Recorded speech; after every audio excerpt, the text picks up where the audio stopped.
All righty, what's going on, everybody? Week 4 recap here. So go ahead and get this pulled up. We'll start with my game versus Ryan. So first off, fuck my life. Rice and Christian Watson both got injured. Najee just being Najee, 13 carries for 19 yards. That's great. Really getting sick and tired of him. Honestly, I tilted most of the day Sunday and continue to tilt into Monday and Tuesday, so that's fun. Um, Other than that, just team didn't put up a whole heck of a lot of points here. Defense and kicker carried me this week, putting up 30 of the 80 points that I scored. I really can't start the right guy at QB again. All 4 weeks, I have started the wrong option here. Next week is definitely going to be Jaden Daniels for me. Um, as for Ryan's side, really solid performances all the way around. Kyron, big game. Aaron Jones, big game. Jefferson, Harrison, all good games. And even Chris Godwin in the flex scoring just shy of 10 points. And I think it was Jaden Reed on his bench popped off, I think. Yeah, 23.6 points. And even Leggett with 16.6, which is nice to see out of the rookie. So yeah, Ryan crushed me. Unfortunately, again, it was a really tough day, especially the Rice injury. Rice injury was really hard to watch, watching Patrick Mahomes throw that pick and then proceed to target Rashid Rice's knee on the attempted tackle that he missed. So that was great to see. All right, moving on here to Jack and Bum. Statement victory for Bum. He needed this. I believe last week he was a 6th seed. Again, seeds, what was it? Three, I think it was either three or two. Those 4 teams in total were separated by 9 total points for, and Bum was on the tail end of that. So him getting 150 points for is honestly huge. We'll probably see shortly here. It's going to vault him up in the power rankings. For Jack here, I noted Chase Brown showing out. Solid 3-week run for yards per carry. Just quickly highlight him.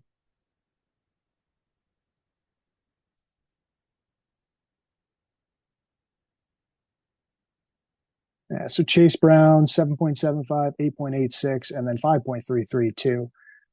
Anytime I've flipped over or he's on red zone, he's always looked really solid. I saw that last year, and I think he's continued that. Hopefully, we see this be a little bit more of a split on this backfield. Still think that Zach Moss is obviously putting up good stats, but he just continues to get good play after good play. So hopefully, he gets some more run in that offense.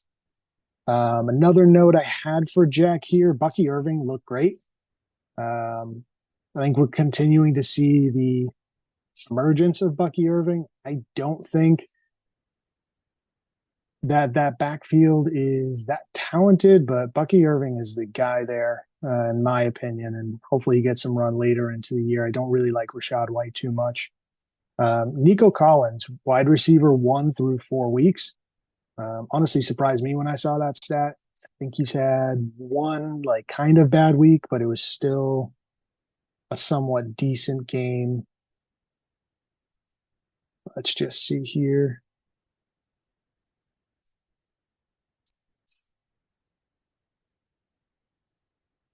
Yeah, 10.6 points in week 3, but still take that any day of the week when you're getting, wide receiver 1, if not wide receiver 2 on the weeks. And then I noted the emergence of Brian Thomas Jr. He had a really solid week. I know week 1 and week 4, he has put up a touchdown and has a startable line. Going to Bum here, Jordan Mason carrying the load. I noted he is RB5 on the season, which is wild because, again, Bum got him like super late in the draft just as a handcuff. So he has to feel great about that. I think he's had, I want to say almost every game he's had a TD. Okay, besides week 3, still putting up 77 yards and then 2 catches for 11 yards. But yeah, Jordan Mason has carried the load for him, RB5 on the season and 16th overall. You got to feel great about that. I will note here, McCaffrey has tendonitis in both Achilles now, not just the one. Apparently, he went to Germany for a second opinion. That's kind of wild to see. Hopefully he will get back out there. But again, Jordan Mason is continuing to carry that load. Nice to see a game from Travis Kelce to 12.4 points. Pretty solid outing for him. And Tony Pollard again. Happy to see Will Levis got out of the game. It's kind of torn on that, I guess. I mean, Will Levis has looked terrible, but at the same time, I feel like you know what you got with Mason Rudolph. And in that situation, you probably just got to ride Levis. But Tony Pollard getting some good run here. He's putting up decent stat lines for him.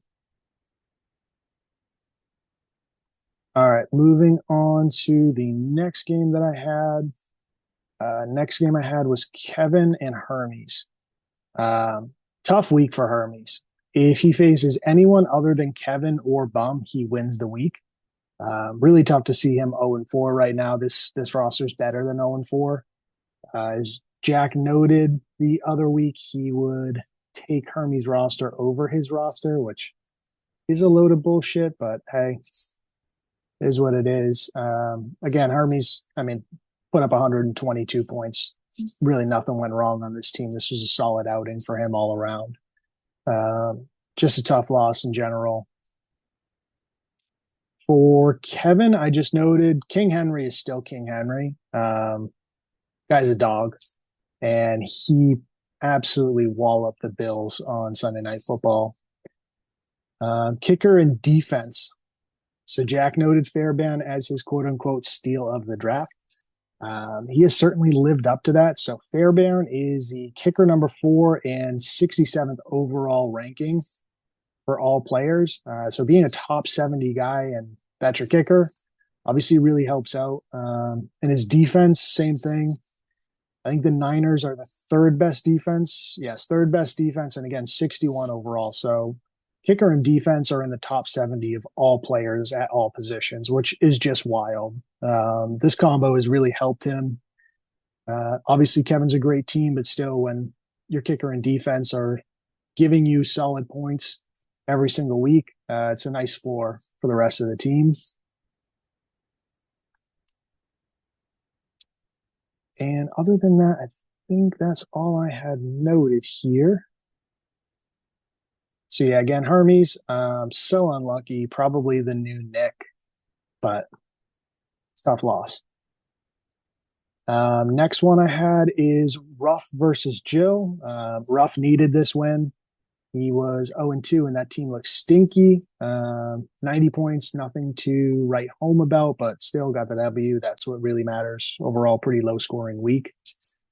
For Ruff side, I noted that Bigsby looked really good. I think this is a second game this year where he has, in my opinion, looked better than ETN.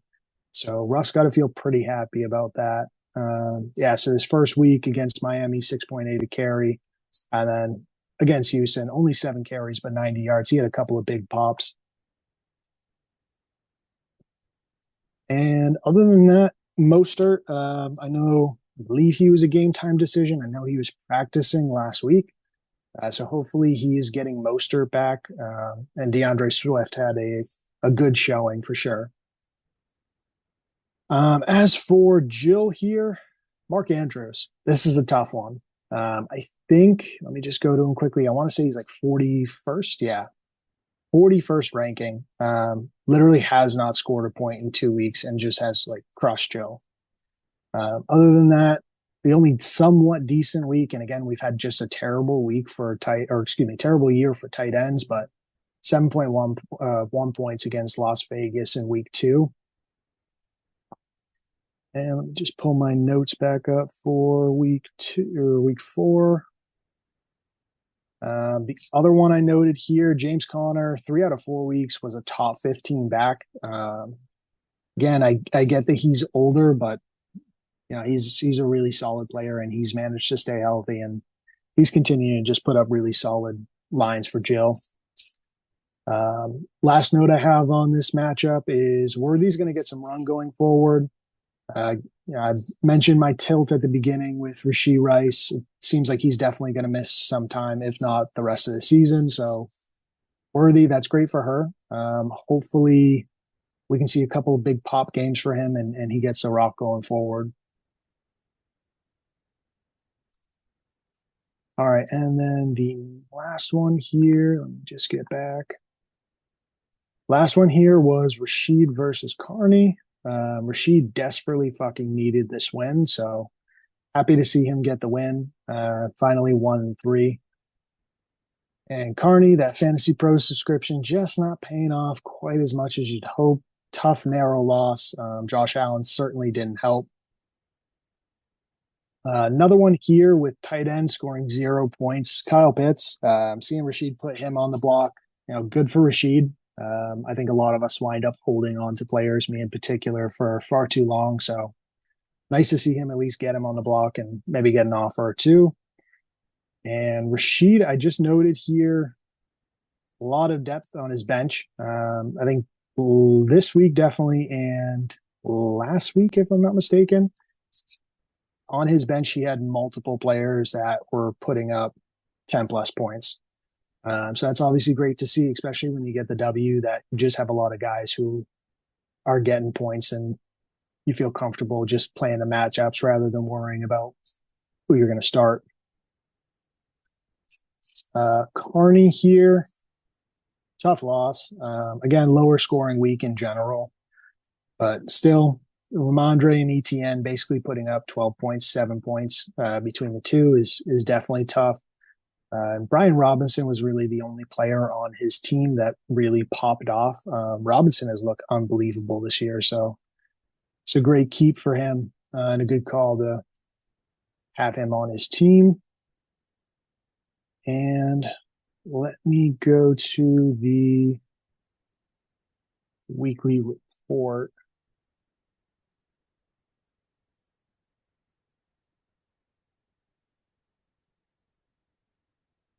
Okay, I guess the online version is not going to show the rankings. Let me see if I can find it here.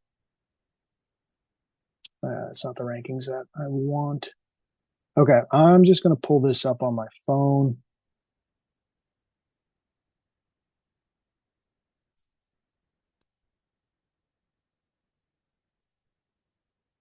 And maybe I'm missing this just on the desktop version of the Sleeper app, but I don't love that they don't just give the standings all together and not just the two divisions.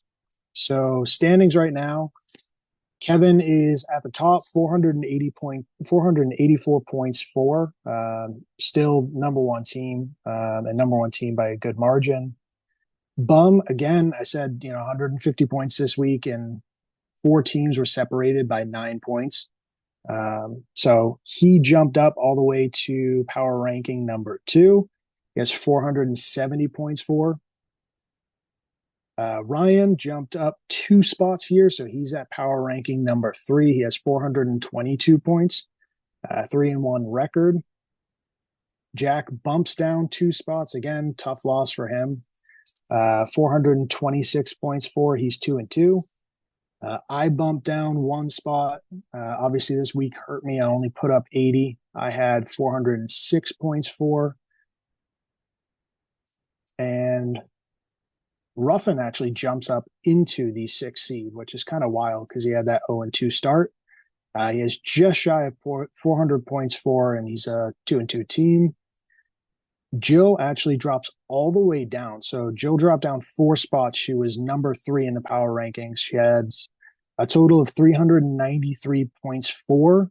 She's a 500 team right now. Carney just behind her, 389 points for. He's 2-2. Rashid stays at number 9. There's no position change here. Rashid has 400 points for. He's 1-3. And then Hermes, unfortunately, 0-4. I will say this about Hermes. He has 420 points for. And let me just take a quick look here. So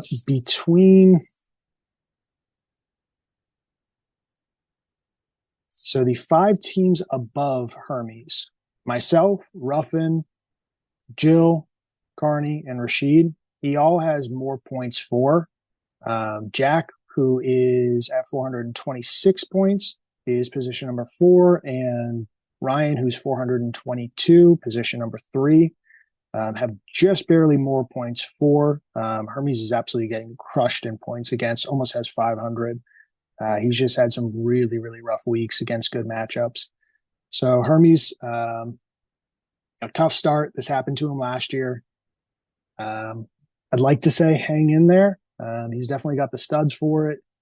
Hopefully things turn around for him. If not, potentially I would consider moving on from some of his running backs and trying to get value while he can and have a real tank on his hands.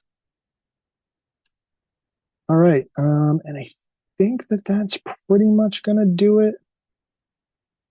Just see Rashid and Chuba Hubbard onto the trade block here.